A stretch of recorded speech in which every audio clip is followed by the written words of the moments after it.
Тиги дүйнөгө барып, Төлем Шокеев, Сүймөнкул Чокморов эмелер менен жолугушуп жүргөн мезгилде баягы тарых такталды, тарыхка кайткырбыз деген айткан да. Бул өлүмдөн коркпой калат экенсиң да. Өлүм эмес, ушу мен өлгөндө ошо боз үйдөн сөөгүм туура эмес чыгып калбасын деп коркуп атасың.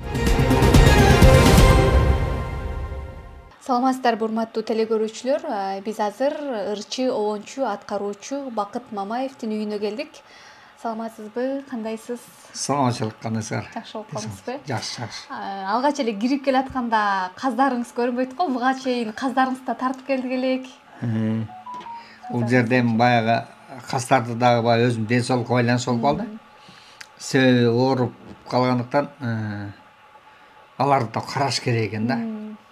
Карап жемин суусун берип турбаса болбойт экен. Ошондуктан баягы Салима, Чырмаш деп. Аттары Салима, Чырмаш болчу. Чырмаш, Гуля деп өзү курсташтардын аттарынан кое алгам. Алардын баарын эми союшка туура келди. Союп салдыңызбы? Ошентип союп салдым. Ошентип мына силер күткөн Салималарды да союп койдум. Учурунда ошолорду союп себеби баягы кышым менен өзүм баягы ооруп жатып калдым да. Ооруп жатып калдым, ушу ден соолугума тем более баягы малдын этин жеңи болуп алды. Койдун этин жеңи болуп алды. Көп баягы эттер көп жерине запрещать этип баягы биз баягы нарындык болгондон кийин жөн тура албайт экенбиз да. Эт жеп дайыма. Эт жеп анан ошо кастарды союп ошолордун этинен азык кылдым да. Дагы ошонун эти менен кыштан чыгып атам десем болот да. Жакшы. Азыркы учурда ден соолугуңуз кантип калды? Мурдагыдан жакшы болуп калдыбы? Мурдагыдан бир кыйда жакшы. Мурдагыдан уже жакшы, бирок азыр баягы көбүнчө нары бери көп нагрузка бербей элем өзүмө. А так өзүм Кудайга шүгүр болуп калды. Кыймылым дагы жакшы болуп калды. Мурунку караганда эми баягы азыр баягы элдер баягы инструменттерин көрүп айтып жүрбөсүн да, баягы ырдап бербей. Ошо эми азырынча пока ырдай элекмин. Ырдаганга болбойт. Ырдаганга эми кичине болот, бирок баягы нагрузка бербеш керек да. Анысы менин ырларым бүт эле нагрузканы ырдалат го. Ошо жеңил ырларым жок болгондуктан баягы инструменттерди кармап сылап коюп баягы. Сагынып калдыңызбы бирок ырдаганды? Эми конечно сагынып каласың. Баягы көп нерсени кылып жүргөн нерселерин баары кыла берет экенсиң да. Бар болбойт эле, мейли инструмент жок болсо деле кыңкылдап, оон жаратып коюп, ошо алектенип атам да азыр. Бакыт байке, мына сизге бул күтүүсүз келди, бул оору. Анан кантип өзүңүз билет белеңиз мурда? Мен билбейт элем. Себеби мурун мен оору менен ишим жок эле. Ооруйт менен ишим жок болчумун. Мурунтан бери сыркоолойт менен деле ишим жок эле. Мындай оору жөнүндө ойлонбоп турмун да. А мен бул күтүүсүздөн болуп калды. Баягы бул эми баягы инсульттун бир түрү экен да. Ошондуктан экинчи жолу кармап, ушу экинчи жолу кармагандан кийин ушу коркуп калат экенсиң. Сен экинчисинен уже баягы биринчисинде коркпой эле балпактап аттым эле. Кийинкисинде уже коркуп калдым да, уже коюп. Врачтарды угуш керек экенмин деп. Экинчисинде кулап калып, анан экинчисинде кулап калып, уже экинчисинде кулап калган көпкө жатып калдым да. Анан ошол мен 3 айдай болуп калды уже. Кудайга шүгүр баары жакшы болуп келат. Эми азыр врачтардын айтканын эки кылбастан, ошо врачтардын айтканын мен болуп атам да. Кудай буюрса. Оюмда ошо врачтардын айтканын нарушать этпей, бузбай, ошо толук кандуу өзүмө келип алайын деген ойдомун.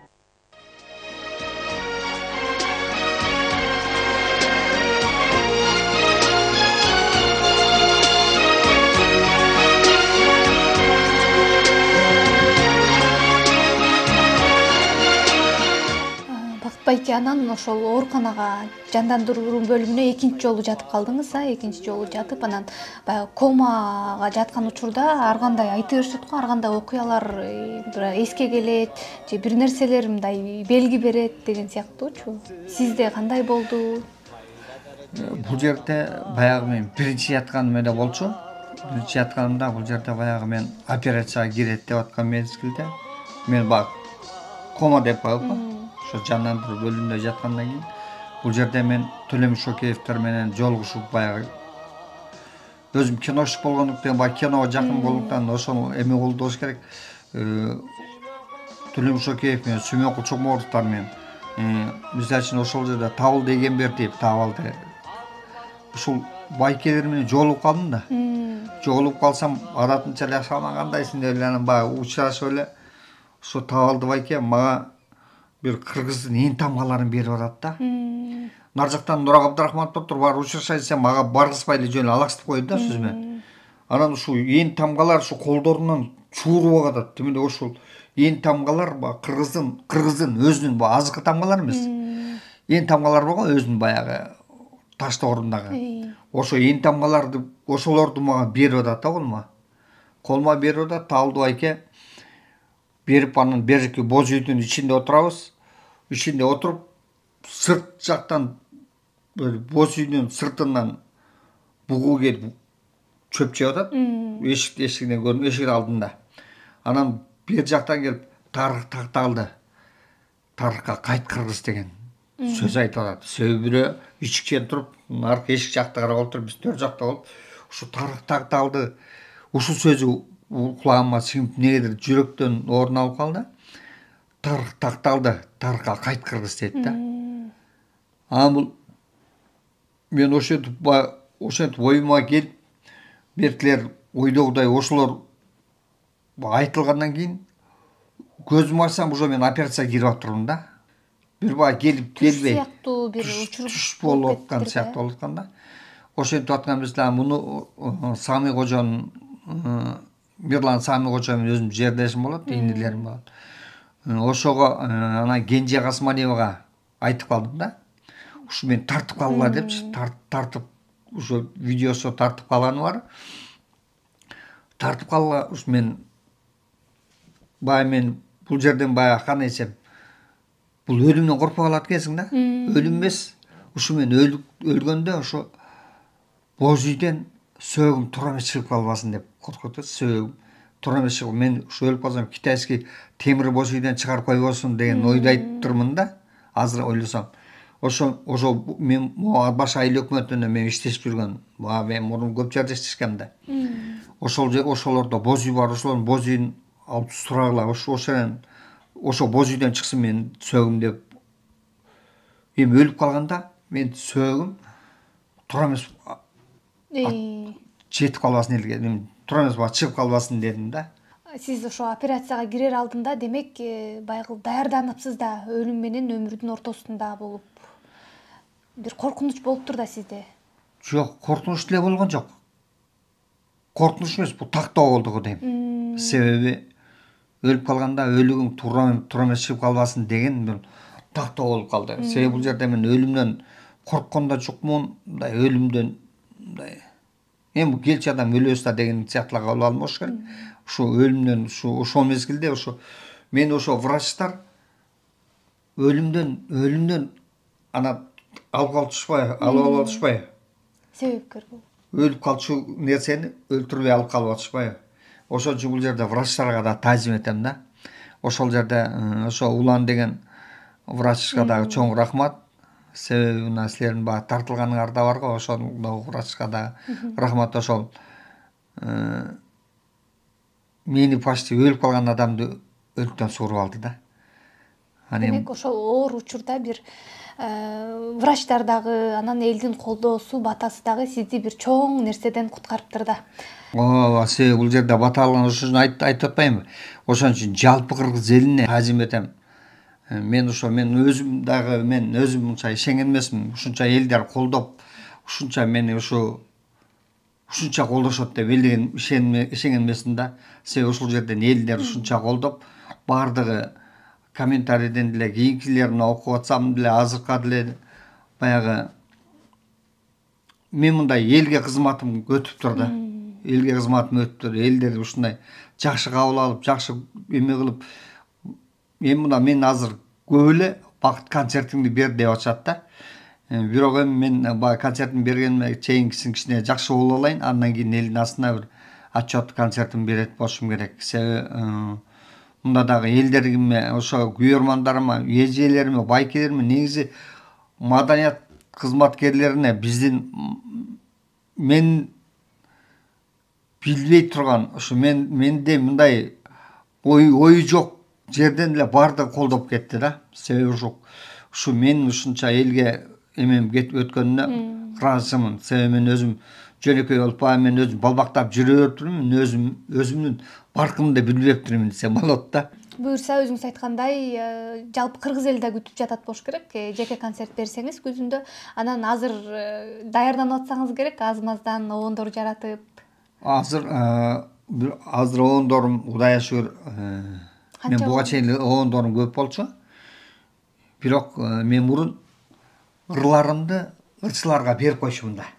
Ырларымды, мисалы үчүн, Туулган күндү деле Гүлнара Кагарова берип коюп, Арзуну деле Күлүүгө берип коюп, мисалы үчүн Кара торну деле берип коюп, бирок бергенге караганда ошону өзүң ырдашың керек экен да. Себеби өзүң ырдагандан кийин анан алай берсин экен.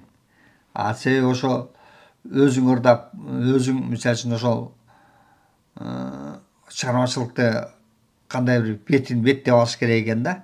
Себеби өзүңдүн чыгармачылыгыңды анан сен ырдагандай мейли ырдай берсин. Себеби баягы мен аткарган ырлар менен баягы ырчылар ырдаган аткарган эки башка темир экен. Ошондуктан ушу өзүмдүн аткаруумда кандай ырдалыш керек. Ошондой ырдап туруп, анан ошондой жектирип коюш керек экен да. Себеби ошо таза мына момундай ырдалыш керек. Себеби менге алгандан кийин бирөөлөр ырдап кетип атат, алар бузуп кетип атпайбы? Кийинчерээк ушу бузгандарга кичине бичиң ооруп калат экен. Кийинчерээк ушу операциядан кийин оорубай деле калды, эми баарына кан этилип калдым да. Ошондуктан Кудай таалам ушу өзүмдүн ырларымды ооруп жатканда 3 обон жазылды. Азыр кичине секрет болуп турсун. Ошо 3 обондун дагы чыгып калат чыгат. Бул ушу элге ушу жеткирип алсам, туура жеткирсем. Өзүңүздүн аткарууңузда болот. Өзүмдүн аткаруумда болот. Себеби өзүмдүн аткаруумда баягы мен мурун өзүмдүн аткаруума көңүл бурбай жүрүп турмун, өзүм ырдап коюп, көбүнчө эле берип койчумун. Анан себеби ошо турамсырлап деп коюлуп анан жиберчүмүн да. Көрсө ошол болбойт экен да. Көрсө туура эмес ырдай турганда, туура ырдай турган кылыш керек экен. Азыр Кудайга шүгүр эми бул эми күздө деп атам, күзгө чейин Кудай буйрса эми даярданабыз да. Жакшы. Элге жооп берип жакшынакай, анан ушундай бир чоңураак концерт берип, ага чейин да ден соолугум да жакшы болуп калса керек. Ага чейин ошо меники бирок врачтар айтканына караганда бул инсульт алгандар 6 ай 7 ай жатыш керек экен да. Андан кийин дагы көп кармагандар баягы көп жүрөткөн. Бирок меники ден соолугум жакшы болгондуктан меники тез эметип кетти да. Кабылууна келип, тез кабылууна келип кетти деп, ошо 3 айдын ичинде уже кайра ордума какчтык туруп калдым да. Өзүңүз айткандай эле, чындыгында сиздин обондоруңуз, бардык чыгармаларыңыз элдин жүрөгүнөн орун алган. Ар бири күтүп, сүйүп угат. Анан ден соолугуңуз чың болсун, оорубаңыз. Кайрадан өзүңүз айткандай кыргыз элине чоң сахнада буюрса күзүндө чоң жеке концертиңизди берип алыңыз. Биз дагы ошол жакшылыкка күбө бололу. Ден соолугуңуз чың болсун, оорубаңыз. Кудай буйрса ошо силерге да рахмат ушуну келип тартып кеткениңерге. Себеби ар бир чыгармачыл адамды ушу билип, ушу тартып турган силерге рахмат. Силерге таазим этем. Жалпы элге рахмат, жалпы элге, тууган туушкандарга, жалпы баарына, ушу мени күтүп аткан элдерге да жалпы рахмат. Урматтуу телекөрүүчүлөр, биз буга чейин Бакыт Мамаевдин үйүнө келип, каздарын тартып келгенбиз. Андан соң эле күтүүстөн жандандыруу бөлүмүнө жатып калып, ал жакка дагы барганбыз. Ал эми учурда Бакыт байкенин жанында, үйүндөбүз. Азыр мурдагыга салыштырмалуу дээрлик абалы жакшы, ден соолугу жакшы болуп калган. Буюрса күз айында жалпы кыргыз эли менен жеке концерттен көрүшөлү.